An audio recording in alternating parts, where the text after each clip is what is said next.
delloo nuyoo di la masawu ci tànk yi di yëg yitte ji bu baax a baax da ngay sunu mbokk di sunu xarit bu baax kon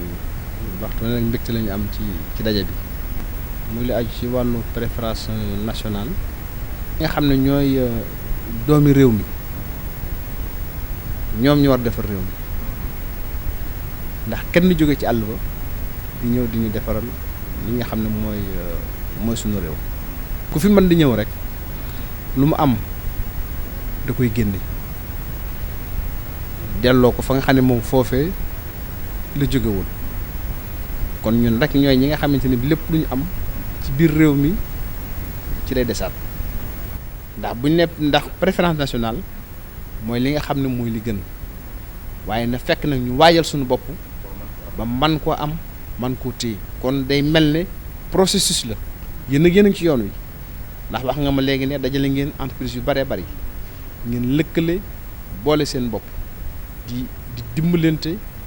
kenn ku ne di compléter sa morom xëy na yéen a ngi def ay groupement wala yéen a ngi cee xalaat xëy na yéen a ngi def ay consortium xëy na aussi yéen a ngi defal nit ñi ay formation ba ñu mën a am les capacités loolu lépp lu am solo la mais lii initiative la boo xamante ne bii d'abord di indi éveil de conscience ci nit ñi ndax sensibilisation la mais aussi dafa yokk kóolute ñi nga xamante ne bii aussi ñooy les autorités publiques ba ñu xam ne am na ay sénégalais yoo xam ne taxaw nañu te bëgg nañu réew mi te am nañ capacité financière am nañ capacité technique am nañ expérience pour réaliser de grands projets. aussi entreprise yi gën a booloo parce que ndax itam ba kenn ku nekk yore aspect su ndaw du ñu mën lu bari day am ay projets yoo xamante ne bii pour que des entreprises nationales mën ko gagner il faut que dañu def des groupements ba mën a entraîner yenn chiffre d'affaires yi ba mën a am aussi yenn poids yi au niveau des banques mën a accéder à certains financements pour que ñu mën a postuler pour ba liggéey ñu mën ko saytu te loolu aussi mel na ne xaw nañoo te tuuti day mel ne ñaari Sénégalais ba ñetti Sénégalais àndandoo liggéey dara am nañ ci tuuti difficulté yooyu foog naa ne ay préalable la yoo xam ne jàpp naa ne buñ ko matalee rek li ñu bëgg dinañu ko am. man sama xel dafa dal sëñ Modou ndax musuñu am occasion discuter ci mais exactement cheikh bi diagnostic bi mu def moom le président Abdoulaye def c'est exactement diagnostic bi mot à mot on a eu l'impression que da nga waxtaan ak président Abdoulaye parce que c'est sur la base de diagnostic boobu la créé C50 PN premier bi mooy on ne refute pas les étrangers objectif yi nekkul génne fi étranger yi et président Abdoulaye Sylla au sein de Ecotra donne l'exemple actuellement si suñu dernier bilan RH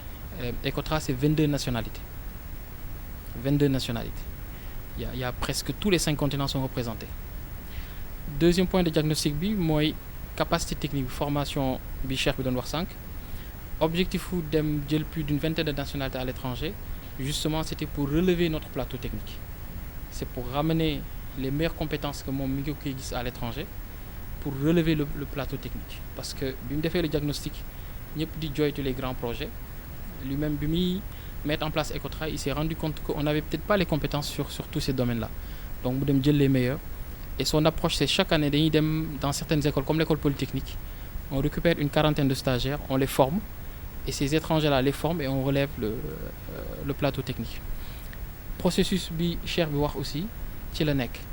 parce que en initiant le C50 PN le C50 c'est un club donc un club d'un consortium d'entreprises comme vous venez de le dire parce que seul on pouvait pas y arriver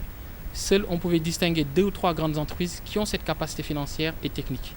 et effectivement suñ ko bëggee régler il faut que les entreprises se regroupent la deuxième lettre qui est le 50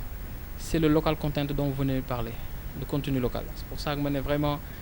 c'est comme si vous vous étiez parlé donc le club représente un consortium d'entreprises sénégalaises le 50 président Abdoulaye Sylla nee na 20 à 30% de local content bi président Macky Sall initié nee na doyul par rapport à ce qu'il voit à l'étranger parce que la plupart du temps le tiers des projets vous avez donné l'exemple de l'autoroute Ila Touba exemple bu baax la Est-ce que vous savez que dans les 115 kilomètres de l'autoroute Ila Touba, Ecotra a fait les 75 kilomètres. Ecotra a fait les 75 kilomètres. Pourquoi? Ces 75 kilomètres ont été réalisés par Ecotra. Mur yu ndaw yi ci nekk, ce qu'on appelle GBA, yëpp Ecotra moo ko def. Parce qu'au moment où les Chinois ont gagné, CRBC ont gagné ce projet-là,